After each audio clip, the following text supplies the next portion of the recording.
पुनः स्वागत आप सभी दोस्तों का आपके अपने चैनल एट एग्जाम शिक्षा पर। दोस्तों, उत्तर प्रदेश पुलिस कांस्टेबल की परीक्षा फरवरी माह में निश्चित है। तो हम आज आपके लिए समान हिंदी के कुछ महत्वपूर्ण प्रश्न लेकर उपस्थित हुए हैं। आपको इन प्रश्नों में आज रस और अलंकार से संबंधित महत्वपूर्ण प्रश्न देखने को मिलेंगे, जो कि परीक्षा के दृष्टि से काफी महत्वपूर्ण होंगे। तो दोस्तों, आज का ये वीडियो काफी महत्वपूर्ण होने वाला है, तो वीडियो को पूरा देखें और चैनल को सब्सक्राइब करें। तो चलिए दोस्तों, शुरू करते हैं आज का ये महत्वपूर्ण वीडियो। इस प्रश्नावली का पहला प्रश्न है, रस कितने प्रकार के होते हैं? Option A 7, option B 8, option C 9, option D 11। तो दोस्तों, रस की बात की जाए तो हिंदी में रस के प्रकार होते हैं 11। ऑप्शन डी इसका सही आंसर होगा। तो दोस्तों, रस की बात की जाए तो रस कितने होते हैं? 11 होते हैं। श्रृंगार रस, हास्य रस, करुण रस, रौद्र रस, वीर रस, भयानक रस, विभत्स रस, अद्भुत रस, शांत रस और वात्सल रस और भक्ति रस, ये 11 प्रकार के रस होते हैं। पर दोस्तों, एक प्रश्न और बनता है कि भरत मुनि के द्वारा रस कितने प्रकार के माने गए हैं? तो भरत मुनि के द्वारा जो रस माने गए हैं वो होते हैं 8, जिसमें शांत, वात्सल और भक्ति रस ये 11 में से हटा दिए जाते हैं। तो जो 8 रस बचते हैं वही भरत मुनि के द्वारा माने गए हैं। तो प्रश्न इस प्रकार से पूछा जाएगा। अगर सिंपल पूछा जाए कि रस के कितने प्रकार होते हैं तो वो होगा 11। अगर पूछा जाए कि भरत मुनि के द्वारा कितने रस माने गए हैं तो वो होगा 8। याद रखिएगा, यहाँ से प्रश्न जरूर बन सकता है। देखते हैं अगले प्रश्न को। प्रश्न है, किस रस को रसराज कहा जाता है? ऑप्शन ए हास्य, ऑप्शन बी श्रृंगार, ऑप्शन सी वीर, ऑप्शन डी शांत। तो दोस्तों, रसराज हम श्रृंगार रस को कहते हैं। ऑप्शन बी श्रृंगार रस को हम रसराज के नाम से जानते हैं। ऑप्शन बी इस प्रश्न का सही आंसर होगा। देखते हैं अगले प्रश्न को। प्रश्न है, संचारी भावों की संख्या कितनी है? Option A 9, option B 33, option C 10, option D 100। तो दोस्तों, संचारी भाव की बात की जाए तो वो 33 होती है इनकी संख्या। ऑप्शन बी इस प्रश्न का सही आंसर होगा। दोस्तों, रस से आपके परीक्षा में काफी डीपली प्रश्न नहीं बनेंगे, केवल हल्के प्रश्न बनेंगे। मैं जो प्रश्न करा रहा हूं, अगर आप इन्हीं को तैयार करके जाएंगे तो परीक्षा में आपको यहाँ से प्रश्न जरूर मिलेंगे। ऑप्शन बी इस प्रश्न का सही आंसर होगा। देखते हैं अगले प्रश्न। प्रश्न है, स्थायी भाव की कुल संख्या कितनी है? Option A 5, option B 7, option C 9, option D 11। तो दोस्तों, स्थायी भाव की संख्या 9 होती है। ऑप्शन सी इस प्रश्न का सही आंसर होता है। देखते हैं अगले प्रश्न को। प्रश्न है, श्रृंगार रस का स्थायी भाव क्या है? ऑप्शन ए उत्साह, ऑप्शन बी शोक, ऑप्शन सी रति, ऑप्शन डी हास्य। तो दोस्तों, श्रृंगार रस का जो स्थायी भाव होगा वो होगा रति। रति का अर्थ होता है प्रेम। जहां प्रेम की भावना हो, प्यार की भावना हो, वहां पर श्रृंगार रस होता है। तो स्थायी भाव का अर्थ क्या होगा? अस्थायी भाव का जो अर्थ होता है वो होता है स्थायी भाव। मन की भावना जो स्थायी होती है वहां पे स्थायी भाव होता है। तो श्रृंगार रस का स्थायी भाव क्या होता? रति। बात करें अन्य ऑप्शनों की तो उत्साह किसका होगा? उत्साह होगा आपका वीर रस का।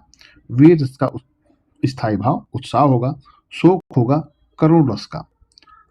दोस्तों, यहां से भी प्रश्न बन सकते हैं, तो इन बिंदुओं को जरूर याद रखिएगा। हास होगा हास्य रस का। हास्य रस का स्थायी भाव होगा हास। श्रृंगार होगा रतिक और करुण रस का स्थायी भाव होगा शोक और वीर रस का स्थायी भाव होगा उत्साह। महत्वपूर्ण प्रश्न है, जरूर याद रखिएगा। देखते हैं अगले प्रश्न। प्रश्न है, वीर रस का स्थायी भाव क्या है? ऑप्शन ए उत्साह, ऑप्शन बी क्रोध, ऑप्शन सी विस्मय, ऑप्शन डी जुगुप्सा। तो दोस्तों, वीर रस का जो स्थायी भाव होगा वो होगा उत्साह। जहां पर हम वीर रस आता है वहां पर क्या होता है? मन में एक उत्साह की भावना जगती है, तो ये होगा स्थायी भाव। वीर रस का स्थायी भाव क्या होगा? उत्साह। क्रोध होता है आपका रौद्र रस का। रौद्र रस का स्थायी भाव होता है क्रोध। विस्मय किसका होता है? तो विस्मय होगा आपका अद्भुत रस का। अद्भुत जो अद्भुत रस होता है उसका स्थायी भाव होता है क्रोध। और जुगुप्सा होता है विभत्स रस का। विभत्स रस होता है उसका स्थायी भाव होता है जुगुप्सा। दोस्तों, इन बिंदुओं से भी प्रश्न बन सकता है, तो आप जरूर याद रखिएगा। देखते हैं अगले प्रश्न। प्रश्न है, अलंकार के कितने प्रकार हैं? Option A 4, option B 2, option C 5, option D 3। तो दोस्तों, अलंकार के प्रकार की बात की जाए तो 3 प्रकार के अलंकार पाए जाते हैं। बात करते हैं प्रकारों की, तो पहला प्रकार होता है शब्दालंकार। पहला होता है शब्दालंकार। दूसरा होता है अर्थालंकार और जो तीसरा होता है वो होता है उभयालंकार। पर दोस्तों, परीक्षा की दृष्टि से केवल 2 ही अलंकार माने जाते हैं ठीक। एक होता है शब्दालंकार, दूसरा होता है अर्थालंकार। शब्दालंकार के 6 भेद होते हैं और अर्थालंकार के 5 भेद होते हैं। दोस्तों यहाँ से भी प्रश्न बन सकते हैं। शब्दालंकार के 6 भेद और अर्थालंकार के 5 भेद होते हैं। शब्दालंकार में कौन कौन से अलंकार आते हैं तो मैं आपको बता देता हूँ। शब्दालंकार में अनुप्रास, यमक, श्लेष और आदि प्रकार के आते हैं। अर्थालंकार में आपको उपमा, मानवीकरण, अर्थ से युक्त, उत्प्रेक्षा और रूपक प्रकार के अलंकार आते हैं। तो ऑप्शन डी इस का सही आंसर होगा कि अलंकार के 3 प्रकार होते हैं। देखते हैं अगले प्रश्न को। प्रश्न है तरनि तनुजा तट तमाल तरुवर बहुछाए इस पंक्ति में कौन सा अलंकार होगा? ऑप्शन ए अनुप्रास, ऑप्शन बी अतिशयोक्त अलंकार, ऑप्शन सी रूपक अलंकार, ऑप्शन डी उपमा अलंकार। तो दोस्तों इस पंक्ति में आपको अनुप्रास अलंकार देखने को मिलेगा। ऑप्शन ए अनुप्रास अलंकार इस पंक्ति में होगा। तो दोस्तों अनुप्रास अलंकार क्या होता है? जहां पर किसी वर्ण की आवृत्ति बार बार आए वहां पर अनुप्रास अलंकार होता है। जैसे कि पंक्ति में आपको देखने को मिल रहा है कि जो ता वर्ण है, ता वर्ण जो है उसकी अनुवृत्ति बार बार आ रही है। जैसे कि तरन में ता है, तनुजा में भी ता है, तट में भी ता है, तमाल में भी ता है और तरवर्ण में भी ता है। जब किसी वर्ण की आवृत्ति बार बार होती है तो वहां पर अनुप्रास अलंकार होता है। ऑप्शन इस इसका सही आंसर है। देखते हैं अगले प्रश्न को। प्रश्न है काली घटा का घमंड घटा पंक्तियों में कौन सा अलंकार होगा? ऑप्शन ए अनुप्रास, ऑप्शन बी यमक अलंकार, ऑप्शन सी रूपक अलंकार, ऑप्शन डी उपमा अलंकार।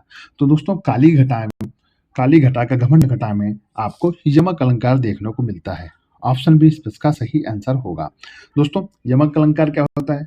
जब एक शब्द का प्रयोग 2 बार हो और दोनों बार उसके अर्थ अलग अलग हो वहां पर यमक का अलंकार होता है। जैसे कि शब्द है काली घटा, एक शब्द है घटा, एक शब्द है घटा। तो काली घटा का यहाँ पर अर्थ क्या होगा? बादल, बदली से ये होता है काली घटा। और घटा यहाँ पर इसका अर्थ क्या होगा? यहाँ पर होगा घटना। काली घटा का अर्थ होता है बादल या बदली और घटा, इस घटा का क्या सब अर्थ होगा? यहाँ होगा घटना। तो बदली का घटना यहाँ पर इसका अर्थ हुआ। तो यहाँ पर क्या होगा? यहाँ पर होगा यमक अलंकार। ऑप्शन बी इस का सही आंसर है। देखते हैं अगले प्रश्न को। प्रश्न है रहीमन पानी राखिए बिन पानी सब सून पानी गए उबरे मोती मानस चून इस पंक्ति में कौन सा अलंकार होगा? ऑप्शन ए अनुप्रास, ऑप्शन बी यमक, ऑप्शन सी श्लेष अलंकार, ऑप्शन डी उपमा अलंकार। तो दोस्तों इस पंक्ति में जो अलंकार होगा वो होगा श्लेष अलंकार। ऑप्शन सी इसका सही आंसर होगा। तो श्लेष अलंकार क्या होता है इसके बारे में जानते हैं। तो जहां पर कोई एक शब्द एक ही बार आए और उसका अर्थ अलग अलग हो जाए वहां पर यह श्लेष अलंकार होता है। यमक अलंकार में क्या होता है? यमक में होता है जब एक शब्द का प्रयोग 2 बार हो और दोनों का अर्थ अलग अलग हो वहां पर यमक होता है। पर श्लेष में होता है जहां पर कोई एक शब्द एक ही बार आता है लेकिन उस शब्द के अर्थ भिन्न भिन्न होते हैं वहां पर श्लेष अलंकार होता है। जैसे कि पानी यहाँ पे आया कि रहमन पानी राखिए बिन पानी सब खून पानी गए न उबरे मोती मानस चून। तो पानी जो शब्द है ये देखो इस पंक्ति में यहाँ पर आया, यहाँ पर आया, यहाँ पर आया, पर पानी जो शब्द है वो एक ही बार आया है पंक्ति में पर इसके अर्थ अलग अलग होते हैं। जैसे कि अगर बताया गया है इस पंक्ति में कि रहमन पानी राखिए, पानी को बचाइए, बिन पानी सब, पानी के बिना सब कुछ सूना है, और पानी गए न उबरे, अगर पानी चला गया, पानी ना रहा तो पानी के बिना क्या क्या है? पानी के बिना मोती नहीं होने वाला है, पानी के बिना मनुष्य जीवित नहीं रहने वाला है। और जो चूना होता है, चूना भी पानी के बिना ही अपने अस्तित्व में नहीं आता है। अगर चूने में पानी मिलेगा तभी वो अपने असली रूप में आएगा। तो यहाँ पे होगा श्लेष अलंकार। ऑप्शन सी इसका सही आंसर होगा। दोस्तों यहीं पर हमारी वीडियो समाप्त होती है। अगर वीडियो आपको पसंद आती है तो वीडियो को लाइक करें, अपने विचार जरूर भेजें और चैनल को सब्सक्राइब करें। तो चलिए दोस्तों मिलते हैं अपने अगले वीडियो में। तब तक के लिए जय हिंद, जय भारत।